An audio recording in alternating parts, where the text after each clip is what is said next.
Welcome to the Portland Real Estate Podcast, Oregon and Southwest Washington's #1 show for real estate news and information. Without further ado, here are your hosts and a couple of guys who, as busy realtors and successful brokerage owners, know a thing or two about real estate. Steve Nassar of Premier Property Group and Joe Fustolo of Soldera Properties.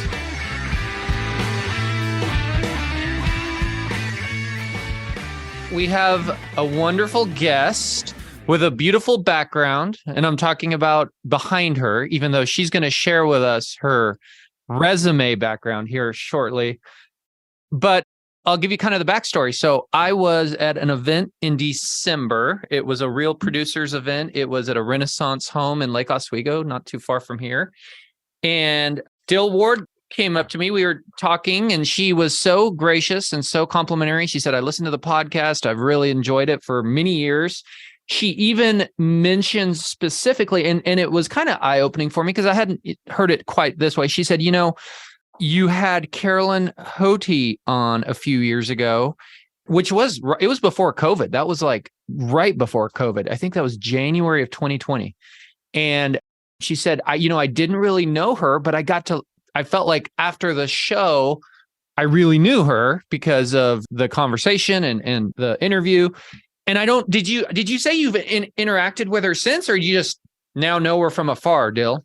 Yeah, I kind of knew her from afar before, but like every time I would see her listings or just like see her name, I would just smile and be like, what a nice human being. You know, I think that getting to make this business any more human in any way possible is just always just better. So it was so cool. Yeah. So we talked about, anyways, by the way, she said all the right things. So if you ever want to get on the podcast, here's a good way to do it. Compliments, flattery will get you everywhere, right? No. And so we said, well, you'd be a great interview on the podcast. And so what we talked about doing, and we've been doing here lately, and it's worked out really well, is bringing new, fresh faces on as, you know, to get to know them, but also to help us dive into some of the hot topics going on in Masters, right? So we are doing a best of Masters, but we're going to kick it off, first of all, by introducing Dill, which you guys just heard her lovely voice. And we're going to learn a little bit about you, Dill. So fire away. Tell us a little bit about you and your background. Yeah, thank you so much. For anyone out there listening, I hope that I'm going to set the intention that me being present here today just puts one more pep in your step or gives you one little nugget of wisdom that you didn't have before you listened to this. So I always like to set an intention with everything I do when it comes to being in front of an audience. So thank you again for having me. I've been a realtor about 14 years, and I was originally a broker in Florida during the recession when the home values went down, 70% over three to 5 years. And every time you sat with a seller, you're like, sorry, it's worth $25,000 less. So all these little bumps in the roads of things we've experienced here in Oregon feel like just baby steps to me over here. But which city in Florida, Dill? Which city? Sarasota, Tampa area. Okay. Our previous co-host, Tucker Merrihew, is not that far from there. He's about 2 hours Naples, which is, I think, an hour or two south of there, right? So small world. You guys traded places. The COVID reshuffle. Everyone has gone somewhere else. Like everyone has come from somewhere, and someone's to somewhere else. That's awesome. I do miss the beach. Yeah. So you were there during the worst of times. When did you make your way out this way, and why? 2010, by chance of coming to help my dad with. He was at end of life, and I'm an only child, so came to be with him and quickly just fell in love with this weird city. Just had never really traveled that much outside of Florida. And so getting to the West Coast was like, whoa, this is some wild stuff over here. So how long had your dad been here? He'd been here like 5 years. He had flown the coop of Florida as well and kind of landed here in Portland. And gotcha. I just came with a round trip ticket, some sundresses and flip-flops in February, and that was not a great move.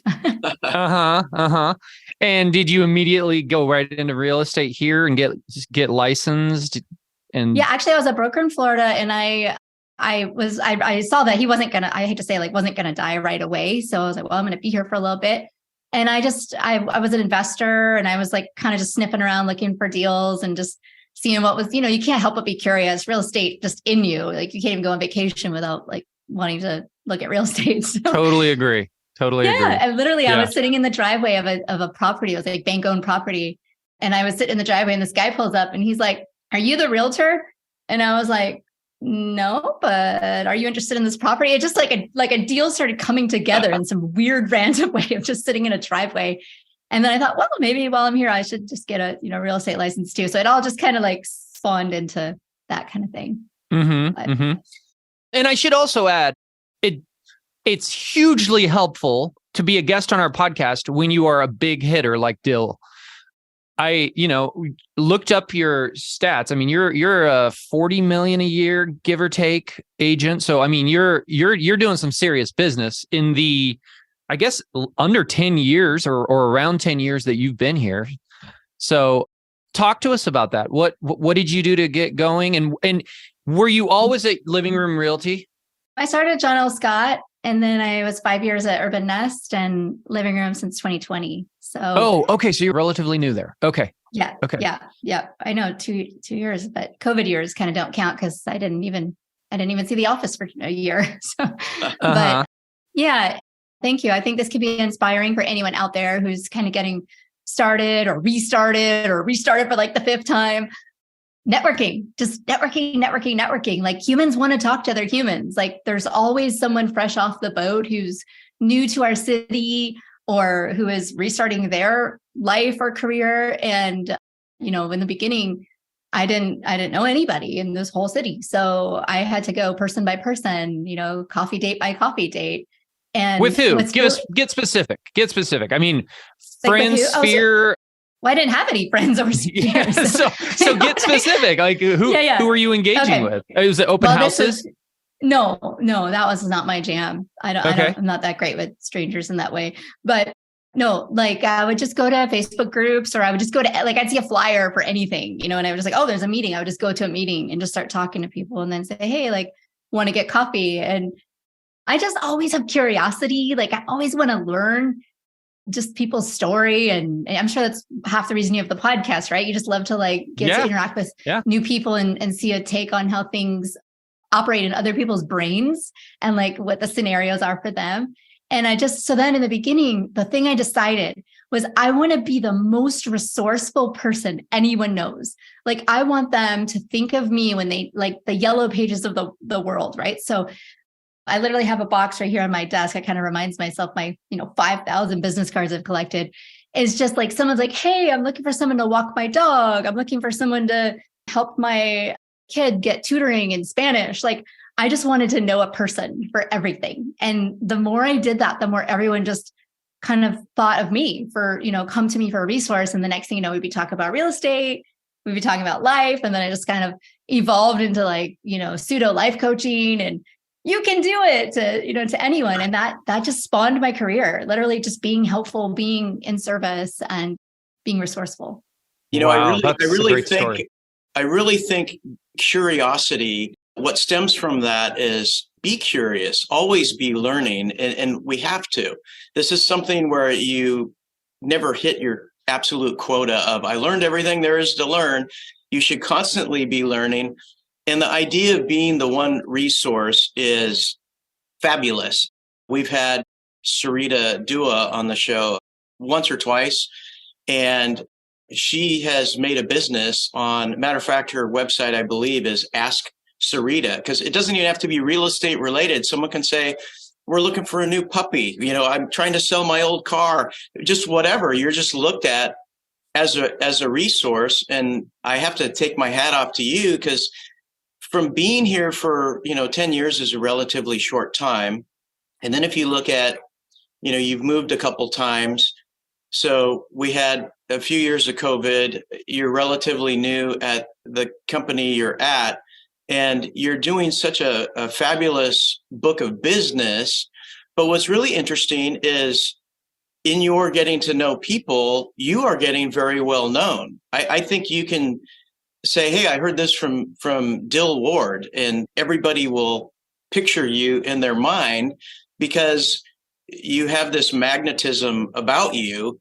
And one thing on the phone the other day, we were talking about, you were doing I don't know what it was, like 90 days of positivity or whatever. Oh, the gratitude challenge for agents. The industry. gratitude challenge. It's like, I think the takeaway is you wake up, put on your shoes, you go out the door, and everyone you encounter, you want them to leave a little happier or a little more motivated with a little more spring in their step. And that is so valuable as a person, as a realtor, as a member of this group, as a guest host on this podcast. That's terrific. So I'm really excited that you're with us and we can unpack some of these, the most talked about topics and threads over the last, 45 days. You already have fans. Jennifer Florent has said hi, Dill. Hi, Jen. And Dill, I do have a couple more quick questions. Are you a Portland proper agent mostly? We all do the whole metro area, right? I get it. And we're not going to turn away business usually, especially listings across town. But is your primary area inner Portland? Yeah, I'd say inner Portland and the condos in the Pearl. I know every building in the Pearl. My husband is also a realtor, so we've chronically moved 9 times, and we just keep moving our little ecosphere with us as we explore where we want to live in the city. So, yeah. Yeah. Awesome. Well, we're thrilled to have you, and your story is fantastic. And I just want to acknowledge that is a great way to get going in the business and to stay in the business and maintain your business. And I'll even add that oftentimes when myself and my team members, when we're calling our past clients to check in on a regular basis, whether that's once a year, a couple times a year, that's a great thing to say in those check-ins is like, hey, just wanted to reach out. If there's anything you need, especially home related, right? I mean, now, people could call me and if they need a dog walker, and I think I do have clients that are literally dog walkers, but home related, I mean, we have such pull and so many resources within the industry. So it's a great way to keep in touch with your clients, even beyond getting off the ground, right? So and just one little tiny thing I want to add, this is my special sauce and just my humanity that I'm really pitching to everyone who will listen, is that COVID has put us all through this tremendous pressure cooker.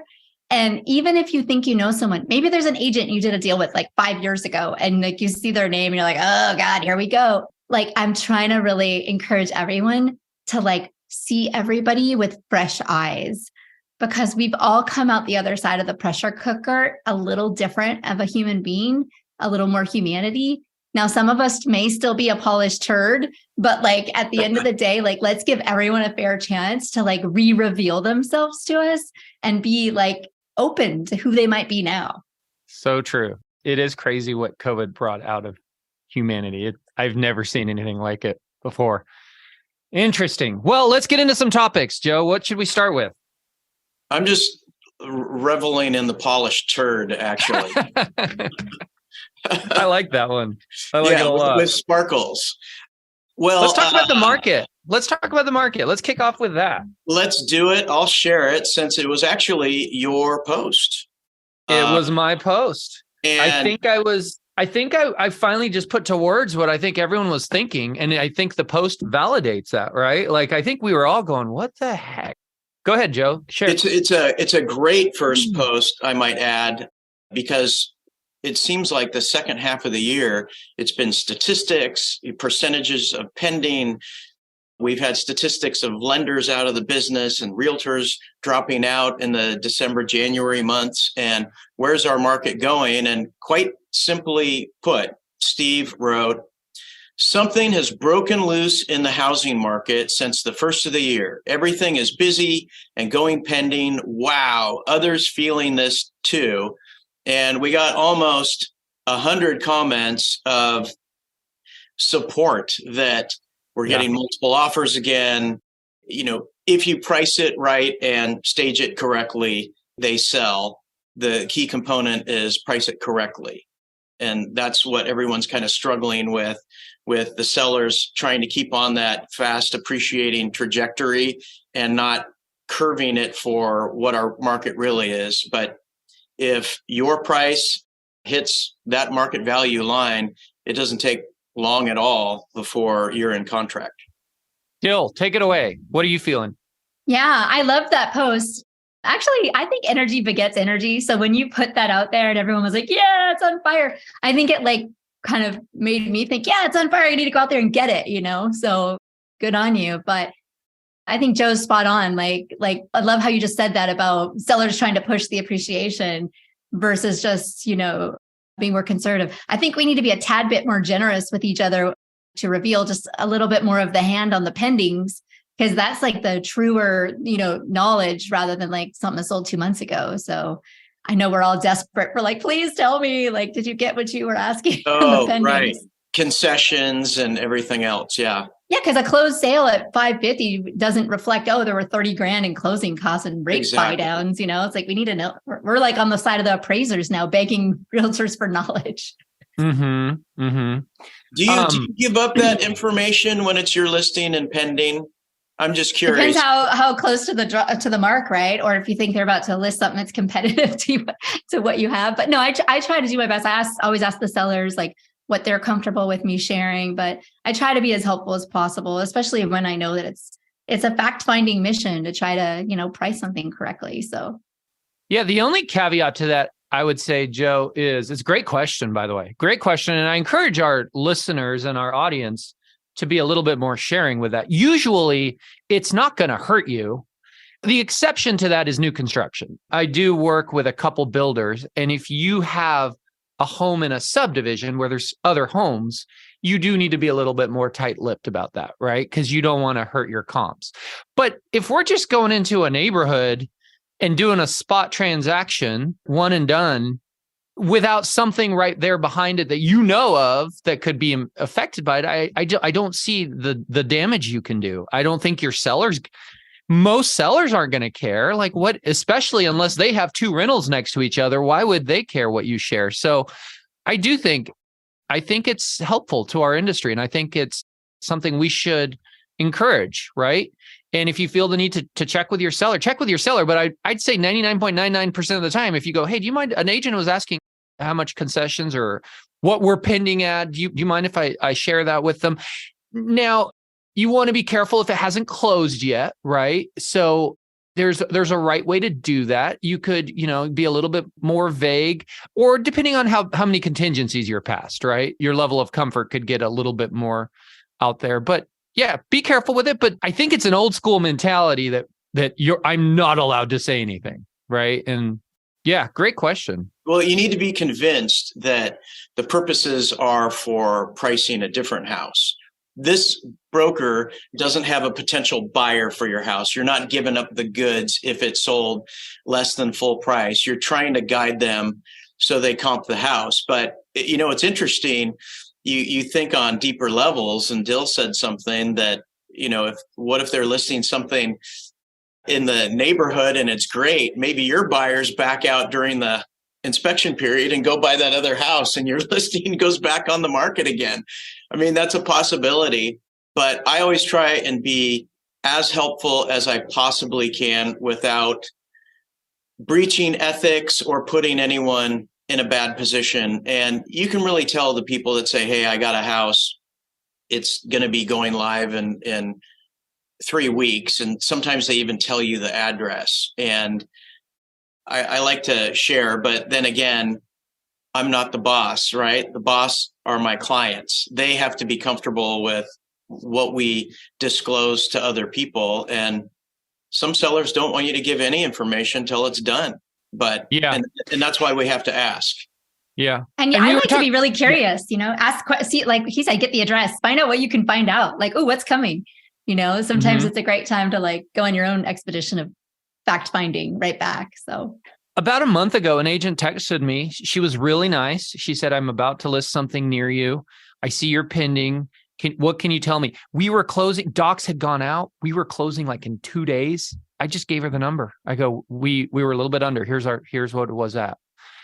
So I felt good on that one. Once it's closed, especially, right? Unless it's new construction, there's not much damage you can do in that regards. Well, let me talk about a little bit about the activity in the market. So first of all, last year was pretty bad. especially the latter part of the year. We did, we talked about it on this show, and it really felt like it crescendoed around November, where we were seeing RMLS data showing that pending sales were down 50% year over year, almost 50%. I think it was 47, 48% in the Portland metro area. That is a lot of less transactions year over year. Okay. That we all feel that affects the entire, everybody, sellers, us, everybody. I will be completely honest with you. I was expecting more of the same coming into this year. I think we were all hunkered down. I mean, there's a lot of bright spots in that. And we've talked about it on this show, as far as getting market share, and we don't have to feel the 50% drop, but we feel something, right? Even if it's last year, my team ended up doing about the same as we did in 2021. Now, at a glance, that sounds really good, right? But our goal was to grow 50% from 2021. So you feel it in one way or another, right? But something did break loose. Now, I have an interesting statistic to share with you that most of you now have seen. January 9th, RMLS put out the market action report for December, and year over year pendings had gone up from November. So in December, we got market action for November, and pending sales were almost down 50%. January, we got December's pending sales year over year. They were only 37% down. So it actually technically started improving slightly in December. But I don't know that we all felt it yet, because it was December and it's the holidays, and it's just, there's distractions and it's slow, it just wasn't as readily obvious. But come January 1st, literally January 1st, we had an open house for a new construction mod. We had a model home out in Beaverton. This was Saturday, New Year's Eve, I think. We were there, 10 parties through. Then that all of a sudden we were getting offers that weekend on other properties. And that week, it was probably within a week or so of the new year, I was like, whoa, this is not your grandpa's market anymore, right? This is different. It was finally after about the 8th property went pending, including one. We have a listing in West Lynn on DeVries. It's either DeVries or I think it is DeVries, the way you pronounce it. Joe, that's your hood. That's how I say it. Yeah. We'd had it listed for 7 or 8 months, right? So it's around 1.2. It finally got an offer. So good stuff just suddenly started happening. Mortgage rates are down a little bit. They had gone up into the mid 7s. Now they've flirted with the very low 6s. They didn't quite break into the 5s. So that's definitely part of it. But I would just say it feels to me like people paused. They saw storm clouds come in, and back and at this point we're almost a year into this, right? Fast approaching a year into it when mortgage rates rose. I think we first did a podcast about rising mortgage rates with our power team, Joe, back in April, right? So we also predicted the absorption rate going from 0.6, which was December of 2021. We said that it would probably go to pre-pandemic absorption rate, which it did. Last I checked, it was like 2.6. And that could be a product of when you have very low inventory, and when our market was hot, everything flies off the shelf. Well, now we're building inventory. It's harder to afford these same properties. Our absorption rate is 2.6. And so that is screwing up some of our statistics as well. What do you see, Dill? I kind of have a theory that everyone went on the vacation they couldn't go on for 2 years. Like they finally saw grandma. And I don't know if you heard or if you got stuck in the travel debacle of the end of December, but it seemed like everybody was delayed 4 days from coming home from wherever, and real estate just kind of flatlined, right? Just like there was no activity. And then after January, popped, it was like, okay, let's get back to this. But I think all those factors kind of coincide at the same time. But a couple sunny days helped. That's for sure. A few sunny days that we got trickled in there definitely percolated people's interest in looking at property again. Yeah. And news travels fast. I had a buyer reach out to me this week by email saying, "Hey, we're noticing that the market's picking up, so we want to get back out there." So it kind of builds on itself, right? And it's not local. I mean, I've followed some national articles. I mean, this is happening across the country, right? I've used an analogy a few times here recently, and I might have used this analogy on the podcast in the early days of, this back in early summer or late spring. I'm a golfer, right? And most people have their outdoor activities, right?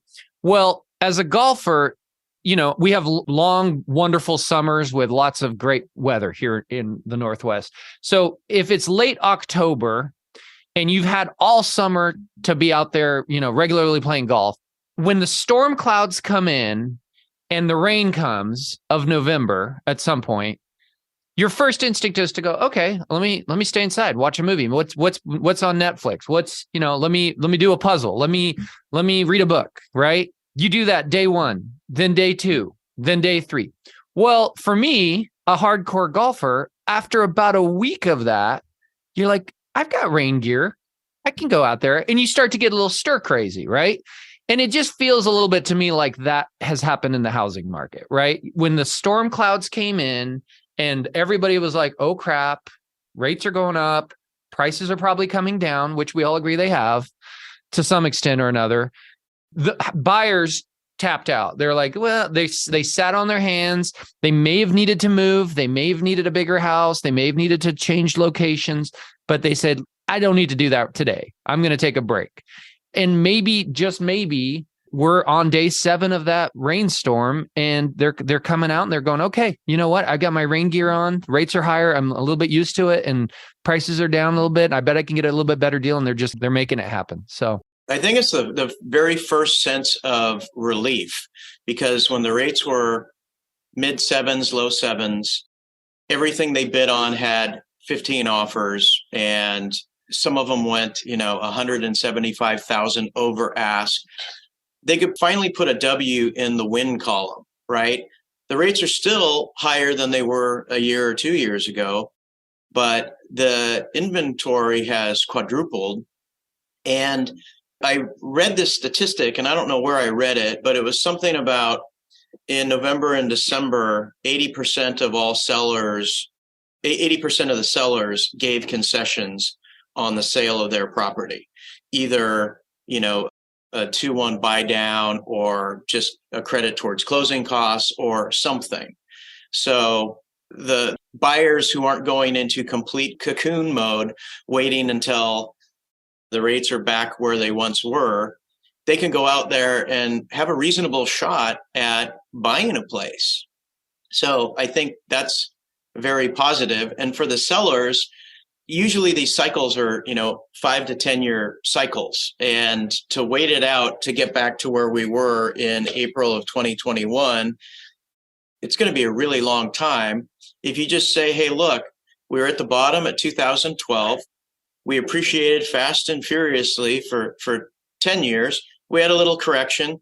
I'm going to sell my house and I'm going to capitalize on, let's say, 9 years appreciation. It's still an amazing time to sell if you bought way back when. So I think it's the frame of mind of how you look at things. And we've talked on the show too, if buyers are waiting for the market to be visibly better, then you've missed the boat, right? Because if it's visibly better for you as a buyer, it's going to be visibly better for the other buyers. It's also going to be visibly better for the sellers. And now the likelihood that you're going to negotiate that amazing deal that you could have got before is probably not there, right? So that's where it can kind of build on itself, right? All of a sudden, buyers are going, oh, crap, I thought this was going to be really bad for another 6 months or a year. And as they realize that that's not the case, and they want to get out there and get the last of the good deals or what's left of a good deal out there. We have a question from one of our listeners. What are you doing to help combat all the top negative and totally false news regarding the real estate market? That's Chris Dyer. First of all, I would say, Chris, wait, because I think some of that news is going to change. We are the industry insiders, right? We are on the front lines. The media is behind us. They are not selling houses. So I think what we can do is we can tell our clients, if we're at an open house or if we're talking to sellers or if we're talking to buyers, we can say, sit tight, wait. In the next 30 days, you're going to start to hear and see data that the market has picked up if it's not already trickling out there now. And by doing that, you show them that, hey, we're on the cutting edge of this, not the media. I also, what do you guys think there? Yeah, I mean, you got to decide, like, if you're the source of information for your sphere and your clients and stuff, you got to tell your own narrative. And I totally believe that we are running a short window of time where our VA and FHA and all these buyers that need tons of help cover closing costs, like I remember when those people were like, I'm going to wait till the market cools down. Well, it's cooled down. It's like we kind of have to pick our own narrative and get on the high horse and start spouting it from the mountaintop. Yeah. One last thing I'll say, I was having a conversation with somebody yesterday about this. I think too, those of us, and Dill, gosh, you may have seen the worst of this of any of us three, because you were in Florida in 2008 as a real estate agent. And Florida got hit way harder than us as one of the Sun Belt areas that had overbuilt way too much. So, but nonetheless, I mean, Joe and I mean, going through 2008, like a lot of others in our industry, I think we have a little bit of PTSD. And I think we have this, we think whenever storm clouds come along in real estate, whether it was the early days of COVID or here in the last year, we have a tendency to think this is the big one as part of our PTSD. But the reality is 2008 was probably a once in a generation, hopefully, event, right? Kind of like the Great Depression. And these things do happen. There are ebbs and flows in markets, and they don't always last 4 years, and they don't always drop values, 40%, and they don't always, lock up the markets like 2008. That was a very unique situation. So I'm not sure if I'm calling an end to this crazy market we've been in for the last 8-9 months, but I think it's the end of it getting worse. So maybe this is a U-shaped situation where we were dropping and now we're just going to slog along the bottom and gradually get better. That would be still better than dropping continuously. And it makes sense because if in November, if pending sales were down 50% year over year, how much more could they drop? They're not going to drop. Never 70%. Say that out loud, Steve. Never say that out loud. There's so much information swirling around out there. Before we had definitive answers, people are like, the real estate market is not correcting. It's not correcting. And the naysayers, and there's people out there promoting, hey, it's a great market to both buy and sell, which it's never a great market to both buy and sell. If it's slightly weighted towards sellers as it was, it's maybe not necessarily the best time to buy, and vice versa. But people are doing what they need to do to keep business coming in. And they talk about the rent versus buy calculator and all the advantages and marry the home and date the rate. And, all these cute cliches that you can say to get people to act, but the market's on a journey and it's going to do whatever it's going to do. And so to answer Chris's question, I just try and be as real as possible with people. And look, I don't have a crystal ball on my desk, but I try and be as real as I possibly can. And I guarantee you there's going to be 100 people on the internet that disagree with me, 100 that think I'm brilliant, and 100 that have no idea if I'm right or not. So I think the way to get through this market is, number one, master your craft.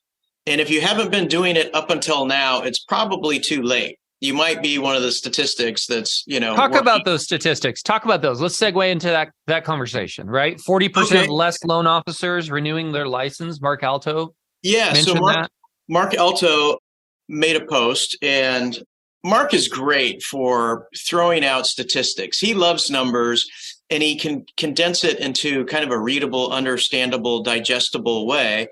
And on January 8th, he said 41% of licensed Oregon loan officers did not renew their licenses in 2023.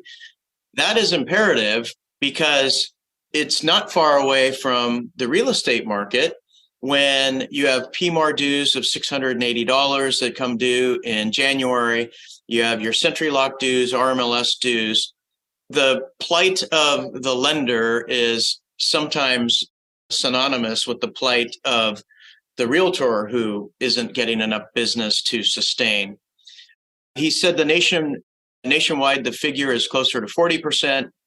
Expect to see more lenders close up shop, more mergers and acquisitions. This is the time that the big 800-pound gorilla swallows up the little guy. It's a product of capital. And then it's the shitty nature of the business when things slow down in lending. And we had him on our podcast too. And he had a little narrative of when refis are great and they're closing loans and, making money hand over fist, they kind of forget about everybody else. But when the refi market dries up, short of, divorces, for example, they have to go back and take realtors out to coffee and builders out to coffee, and they have to start working again. And I see this trend, and the numbers aren't out yet for the realtor attrition because we still have 5 days left for people to pay the dues. And that's kind of the big leveler. Yeah. It's not surprising. $600 in due by the end of this month for every agent in PMAR or EMAR, I guess, it's the same amount. That's usually because if you were an agent last year and your business dried up and you had to go get a full-time job in June, you're still going to keep your license, generally speaking, with your company. Your dues are paid up for PMAR through January. There's no reason to do anything different. So it's not usually until probably February when those statistics come out of how many didn't renew that we'll see what has happened. I don't expect it to be as high as the mortgage industry. We've talked on the show a few times. I think the mortgage industry really felt this harder than we did as realtors because they had so many refis the year before that dropped 80% year over year, I think. But I think it could be 20%. I could, 15, 25%. It'll be interesting. It'll be a great post to Masters, Joe, when you figure out that number in the coming weeks. Yeah, I'm going to call Kurt at RMLS and get the statistics. He's such a wealth of information, but I'm sure there's some attrition. And so, Dill, if I'm a broker, I've been a broker for let's say 4 or 5 years, and I do $3 to $5 million of closed sales a year. What advice would you give that broker starting off in 2023 with our current market? The best advice I ever got from a coach was the market is between your ears. And I have always thought back to myself, even when the sky was falling and prices were just dropping every day, and I was still doing business because there's still somebody that needs to move. There's still life circumstances. People are dying. People are getting divorced, job transfers. That doesn't end because of the economy. So if you're $3-5 million a year, you just got to go work it, go look for it, go take coffees, go host events, get on live video, just go find the humans that need to move and don't give up, because no matter what the world is telling us, we still have business to do. We are still very much needed. And what we need to bring is high energy and expertise and good strategy on how to help people. So that's great advice. That is great. It's a long version of seek out and work with highly motivated people.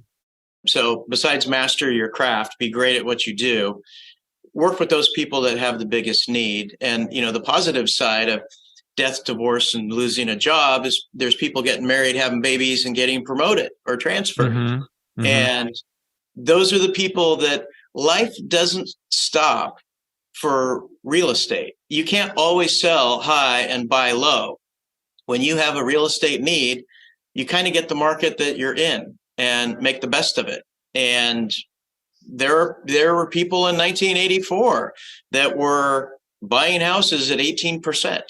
So just work with those people. That would be my advice, which I think you said something similar to that too. And I would add, have real estate conversations daily. Like keep your mind in the game.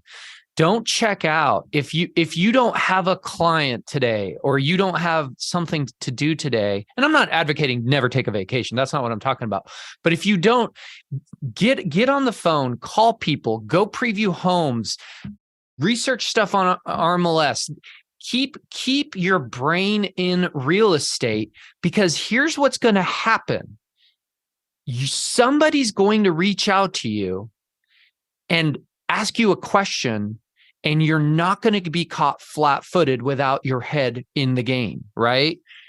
The same applies to a market changing. I remember when COVID hit, we all went through that, right? When it first hit, we all thought real estate was dying on the vine, and our business was dropping tremendously. And I remember, and this goes back to Dill, what you said, how people reacted really crazily to COVID, including people in our business.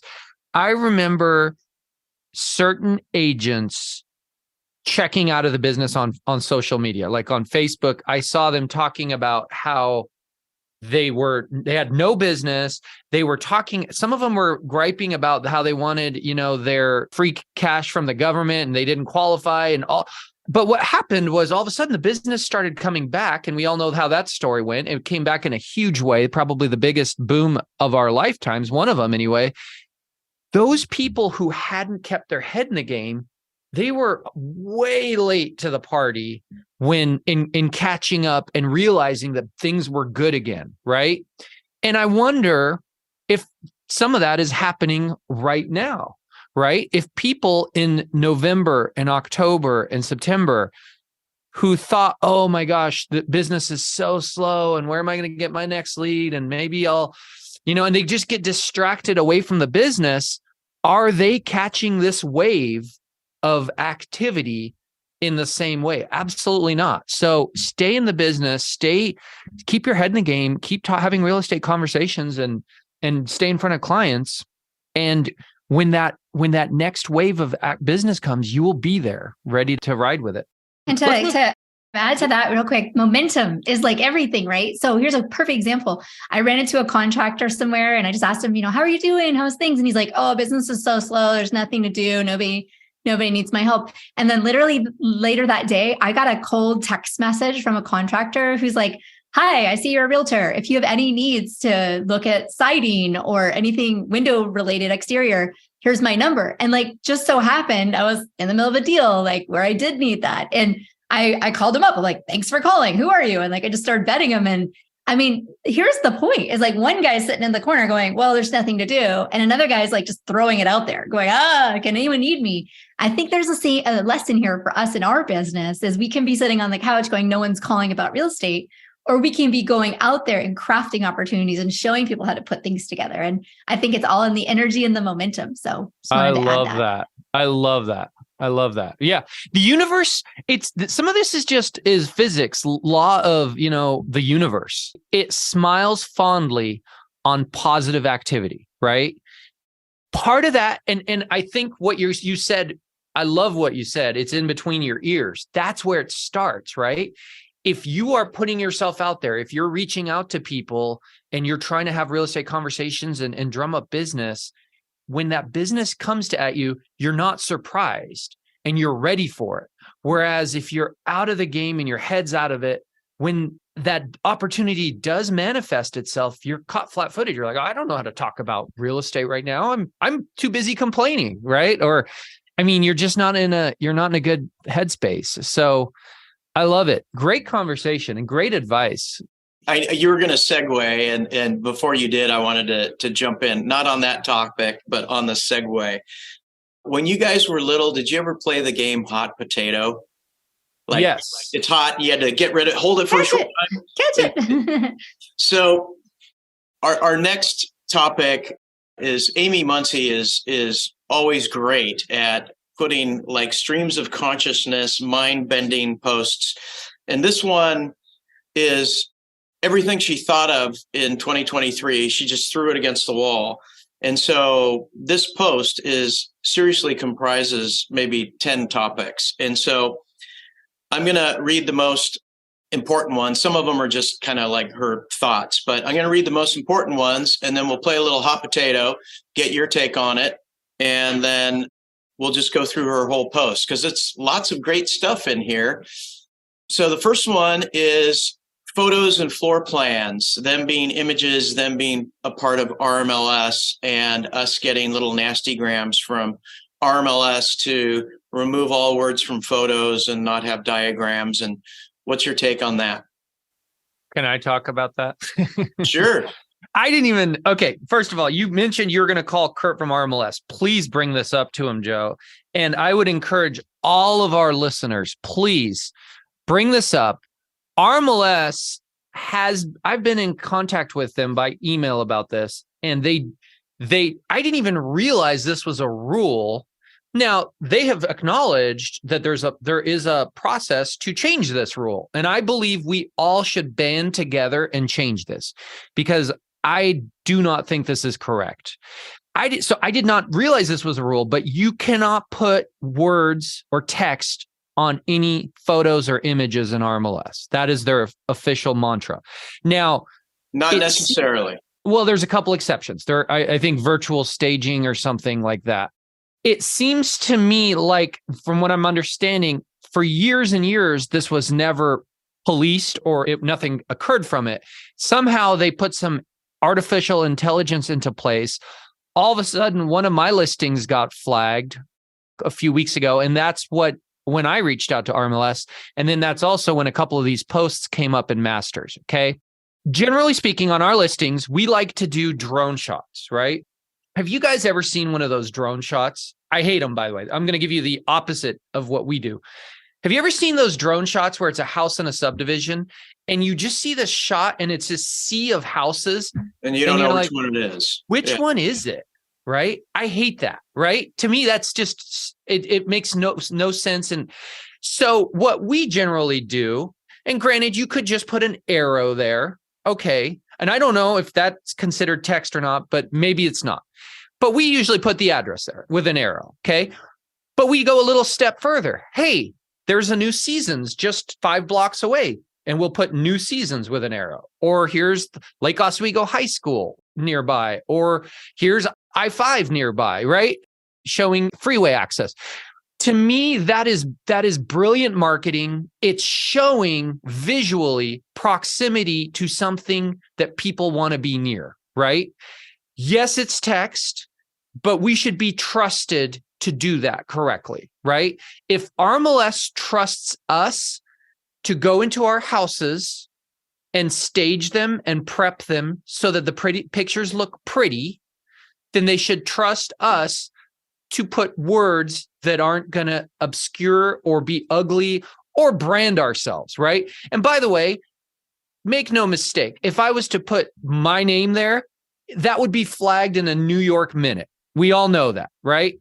Anytime, it's happened a couple times over the years where we accidentally put our branded video in, it usually within hours is flagged, okay? So I don't buy the argument from RMLS that we're doing it to protect the branding. We don't want any personal branding. This isn't about personal branding. They also, I think there's an argument they're saying that, well, what if it's a HUD violation? Well, okay, same thing. By the way, you trust us to put in the public comments. So if we wanted to put a HUD violation, couldn't we do it there? So why would we do it in the photos, right? Obviously, RMLS acknowledges there is value to putting text with photos because they allow us to label the rooms. Now, do we have every possible label there? No. Hence why it's valuable to be able to do this ourselves where it makes sense. Virtual staging is something where they ask that we label it. So clearly they're acknowledging there are circumstances where putting text on photos is needed. Why do you get to pick the circumstances and not us, right? What about new construction? We have a new construction property where it backs to a green space. And we also had a staged home, same floor plan that wasn't on the green space. We took photos of the staged home and we put similar to on those photos. But then we actually took some photos of the front of the home and some of the windows of the green space and said actual home. We wanted to differentiate, right? This is what it can look like with beautiful furniture. This is what it looks like with the green space that it's actually on. We frequently, almost always, will put as one of our last images, see virtual tour for 3D video, 3D tour, video, and more photos, right? So that the buyer who liked all the photos realizes, hey, there's more. Whether they're on Zillow, Redfin, or what other search site, they know how to go to the virtual tour and you're driving them there. So there's a lot of valid reasons to have text put in with your photos, okay? Obviously, don't overdo it as an agent, right? Not every photo should have a paragraph or have words on it.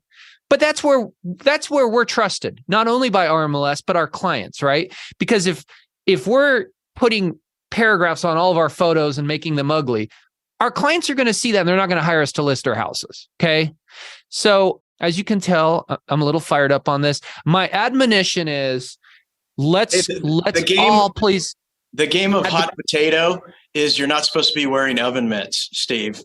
Let's all advocate to RMLS, please work with us here and let's change this rule, because I don't know what their intended consequences were, but there are unintended ones in my opinion. Do you guys have any thoughts on that one? Floor plans were also part of this, right? People were putting floor plans that said, primary bedroom written on it. Well, the AI was picking up on that and kicking it out too. Dill, what do you think? Floor plans, man. Everybody wants them. Everyone's buying them from their couch and they need to be able to see how the room lays out. If they're going to let agents put pictures of light switches and toilets, they should let us be able to put where the new season is. Like, I'm just saying, Yeah. I'm with you. Yeah. I'm with you. Good. And good. plus, we're so self-regulated, right? Like, who's going to flag it? Other realtors. Yeah. On defense of RMLS, from Amy's post, Beth Raymer, who is just a great person with RMLS, made a post on January 10th that if you're not familiar with it, you can look it up, January 10th. And she said, good morning, masters. I'd like to clarify some points that may have been causing some confusion or concern. And they have AI kind of combing through all the new listings, and anything it identifies as a picture that's been manipulated with text, it flags it. And this is AI. This isn't the human person, right? And they just flag all of them. And it's like, hey, we have noticed that you have something. And she says specifically, to be clear, floor plans are still perfectly fine to upload, but by rule, they cannot contain additional text beyond like room names and such, or any other personal promotion. If you read her whole explanation, I don't think they're really necessarily too bummed out about, hey, here's the market of choice and this is where the park is. They really just don't want personal promotion. And because AI is handling it, there's a lot of false positives. So if you're not promoting yourself and you're trying to give a picture to someone and the picture doesn't look junky with lots and lots of labels, I think you're going to be okay. But Jennifer Florent made an awesome comment here on Master. She said, "Isn't that the same as virtual staging? ? Putting fake furniture in the photos is okay, but text isn't." What a great point, right?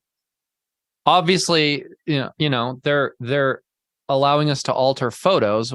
It's there is not every photo is obvious what you're looking at, and so there are valid times to put something in there as far as text. And it works really well. It's a good consumer experience. It really, truly is.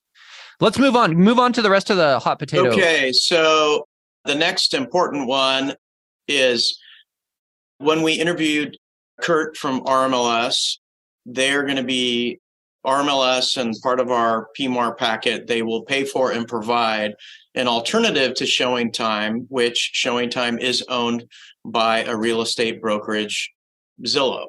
And they are gathering all of our statistics of showings and days on the market and price reductions. And we will have our own that is not owned by a competitor, potentially. And she's asking when that's due. And I'm not quite sure. I think I read the other day in the comments, George Perkins said that they are doing a beta run. It is live now, but instead of all of us sharing all of the bugs, they're beta testing it with a select few. So that's all I seem to know. I would assume it'd roll out in a couple months. Do you guys have any deeper info on that? Okay. Energy score. Using realtors' marketing strategies as any determinant of the need for a score while ignoring zoning is silly. Please don't be silly, she says. To this day, I don't understand the home energy score. Nobody gives it any credibility. You can guess if it's a large house and an older house and it has a big footprint, you can guess it's going to be, right around a 2 or a 3. If it's new and small, maybe it's a 6. I don't think anyone gives it any accreditation or any merit whatsoever. The buyer will have their own full home inspection, sewer scope, if there is one, radon, if they choose, and all the other hosts of tests. What do you think about this home energy score? Do you think it's another thing we should require our sellers to do, or us do? Some realtors pick it up and pay for it. What Dill, do you you're a Portland girl. You I was gonna deal with it say, more than we do. This is a sore spot for me because I sell a lot of tear downs, and I'm like, this is absolutely ridiculous to get a guy in here measuring the window and this house is coming down. And I was an advocate of it when it first came out. I was part of the training of watching all the people become home energy score certified. And I thought it would be a great idea. But now I've come to realize, since I pay for every single one of them, because I can't even get myself to have an hour conversation about it to my seller so that they can get disgruntled more with our city, that it's just realtors funding data. I'm sure that they're going to do something with all this data, but yes, on the consumer front, there has never been a single person who's like, oh my gosh, I'm going to totally make my purchase decision based on this and really want to know. I mean, the only thing I found value in it, honestly, is I will pull the report before I go see the house. And at least I'm like, oh, it's an electric water heater or a blah, blah, blah. And I'll have some idea of what the assets are there. So when I go, I can see how junky they are. I'm kind of mad about it because I'm the one paying for all of them. So Yeah, I'm with you. I agree with you. The funniest thing I ever heard about energy scores came from Tucker years ago when this first came out. He was flipping a house in Portland. It was an older home. He had an energy score done before he listed it, and it got a 1. And his comment, he said this on one of our podcasts. He goes, so let me get this straight, because this is between, I think, 0 and 10, or maybe it's 1 and 10. But he's like, so a cardboard box with no lid on it is a 0, and I'm a 1. That's how close we are to that. He was making light of the fact that, I mean, how can this be a 1? How can there be a 1 for a home like this? So yeah. I think the intentions are well with a lot of things with government, but the actual execution of it, it's not a meaningful, indicator of what actually is going on with homes. Let's keep moving, Joe. Okay. So paraphrasing, we talked a little bit about a large percentage of the real estate community drops off in December and January because of the PMAR dues, $680. And what she wrote here is, if PMAR would give us a more detailed, itemized breakdown of what that money goes to and how it helps us and supports us, there would be a little less complaining. And they sort of do. When you pay your dues, they'll say, hey, 250 goes to X and 180 of it goes to Y. And they break it down maybe like 3 times, but she wants to know a little bit more about, how it's helping and how it benefits us. And honestly, when it comes to dues and politicians and gathering money and all kinds of stuff. I want to hold them honest. I think a little bit more explanation of where the money goes and knowing that it's spent appropriately and that there's a benefit. I agree, because you take each person. When we had Kurt on, he said there were 16,000 people in RMLS at that time of that podcast. I know not all of them consider themselves realtors, and then you need to get the appraisers out of there. But the people who are realtors, I mean, do the math. Let's just say there's 12,000 that are realtors. $680 times 12,000 is a massive amount of money. If they itemized it a little better, we would feel good about where the money is being spent, or maybe we would get up in arms and demand that they channel more money into something positive for brokers. So I'm in absolute agreement with knowing exactly how the money's spent. What do you guys On the think? flip side, can I be devil's advocate on one thing Sure. to do with PMAR? If there wasn't that big PMAR due annually, a lot of agents who had no business would stick around the business forever. And when their mom or dad suddenly needs to sell 3 years later, they'd say, oh, I'm still an agent. Let me help you do that. And they'd try to power through it, and they do a horrible job for them. And they take business away from a good agent like Dill or you or I, right? So there is value in that amount. I'm not advocating that it not go to good stuff, but I'm glad that there is, a barrier to entry once a year that does kind of force out the ones that probably shouldn't be in the business, right? Yeah. Like a relay marker. Yeah. Hey, move on to the next one, and let's tell our listeners the good news about our guest next month. Oh, I was going to dovetail that at the end. Well, no, it's Dear Oregon Realtors. The next one in your... So the next one is Dear Oregon Realtors. Thank you for all the training on the new forms. You kind of rock right now. And this is relevant. Steve, I'll let you announce it. So there is a lot of discussions about the fact that we're going to have two sets of forms, right? And we are going to, and there was recently posted to Masters a very interesting and eye-opening open letter, I would call it, from Phil Queren maybe is the right way to say it, not in favor of the new forms, right? So Joe, your suggestion was, let's get somebody who's a strong advocate of this, who has been very involved in the new forms coming out on the show. And you suggested Jeff Wyron, who was president last year, who was front row pushing this through. Jeff told me 2 years ago this was happening. He swore me to secrecy. And at the time I pushed back. I was like, why are we going to have two forms? That sounds terrible.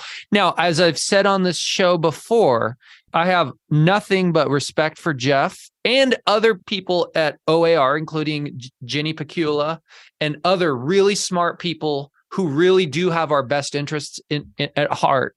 And I know they wouldn't steer us down the wrong path. So we are going to have Jeff on next month. We've already scheduled it. He's going to be our guest, and he's going to explain to us the thought process behind the new forms, why this is happening, how potentially we're going to see this change things. One question that I'm excited to ask Jeff is, like, in the future, 6 months from now, Dill's got a listing. I got a buyer.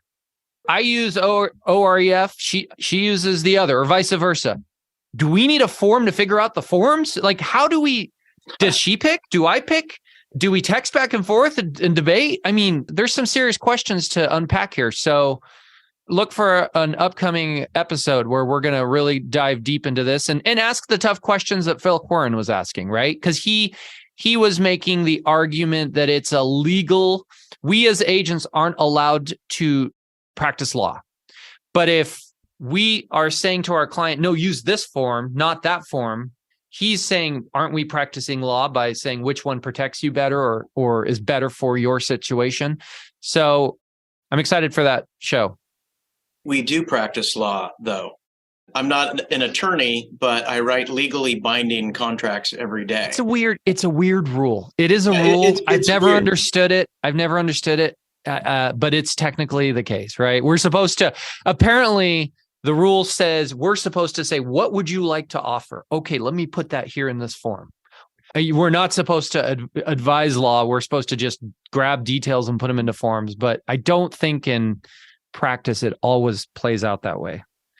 I was going to ask what you thought, Dill, and ask if you also read, someone posted an article about how it all came about, and it was Scott Taylor 25 years ago.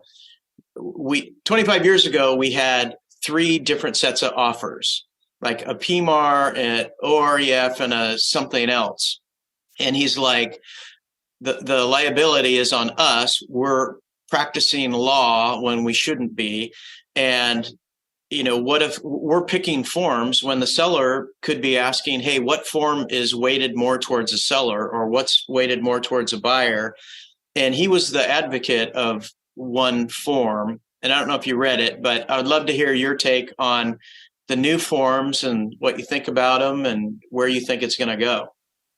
We all go back as far as like napkin contracts, so like and carbon copies and all the other crazy things. But, I think brokerages are going to take a stance on sort of what they want their agents to follow. But I guess what I'm a huge advocate of right now is, as change is inevitable and will continue in perpetuity of always, we will always be facing some new change. I feel like this is the fight over who calls escrow. I just think that if we could not fight about it and like not start transactions with that kind of energy, I would love it if there was a system in which we can sort of implore what we're comfortable or willing. In the training that I took with the new forms, it was suggested that you put it in the listing, we use these forms. And then if the buyer wants to use a different form, then like it was suggested that you just put it out there the way we do, like, this is who we close with kind of thing. So the only difference there, Dill, we'll figure this out. I agree. I'm not saying this is doomsday, but we'll figure this out. The only difference is the escrow can be negotiated on a form. If we're deciding which form to use, how do you... The only way to negotiate that is to put it on a form. And what if that's the wrong form that they don't want to use, right? So I just don't think we need power play. Like, I don't want to spend 2 hours writing an offer, submit it, and then they'll be like, we don't take those forms. Like, let's just be graceful with each other. Yeah. Let's like have a dialogue, like the old school days where you called people and you like ask questions. Yeah. Hey, we have a comment from David Tangvald, who's, I believe, am I correct? He's with Soldera, right, Joe? He is, and he served on all the boards. Oh my gosh, yeah, and good old David Tangvald. This is like his 38th year or something. Yeah. He's a good friend of mine. He's watching the show. He said, "I disagree. It is your association. PMAR is transparent on every penny." I can't speak to that. I don't know where they put that, but great comment, David. Well, let's wrap up, guys. Joe, New York style, right? Bang out the last few on Amy's post, and I think we're done. Well, actually, they're just sort of ramblings. She's like, hey, the brokers that hung it up in 2023, we get it. We understand. Good luck. And those of us that are hanging in there, God love us. You got it. Follow the course. And, for the lenders, for hanging in there with us, we know we're working hard. They're working hard. Let's optimistically look forward and attack 2023. I think for those of us with the right attitude, with the market between the ears and not the market that you read externally, it will be another great year. So that's the rest of her posts and the end of my 2 cents. And the end of our podcast. Well, Dill, thank you so much. I love so much of what you brought to the table here. I really, really do. You have such a great attitude. You have such a great story. A good energy about you. You're very sunshiny. I don't even know if that's a word, but it's something we need on a day like today, right? A little dill in your pocket. That's what a lot of people like to say. Just a little dill. I would like to add one more thing that I think will give everyone just a little more grace in their heart. So right now we are in fragmented communication, meaning we text, we email, we Facebook, we do all these ways to talk to people without really talking to people. And so one thing I just want to remind everyone out there is like all the humans are on the other side of your communication. If you find yourself getting grizzly, like you're in a text war, like pick up the phone and call them and just say like, is there anything going on in your life? Like, is there something going on here? Do you just hate me? Like, what's the deal? Because you just never know what that other person is dealing with, and getting to say it out loud to someone and then like letting it go. Sometimes a transaction can go so much better. So a big theme of our episode here has been really about moving us forward into 2023 and having a good attitude and showing up really fully. But I really wanted to remind us that our communication and how we like show up to it, and just don't keep grizzling in the text, like pick up the phone and call and see what's going on, because so much can be solved through that. I love it. Make sure you're not chatting with their AI. It's not their chat bot, making you frustrated. Yeah. Okay. Well, this was a great show, everyone. Thank you so much, Dill, for joining us.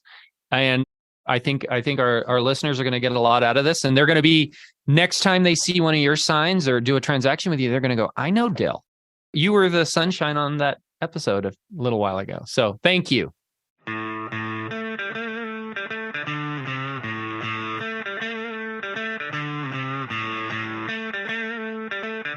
Hey, everybody. Thanks for tuning in to the Portland Real Estate Podcast, Oregon and Washington's #1 show for cutting-edge real estate discussions.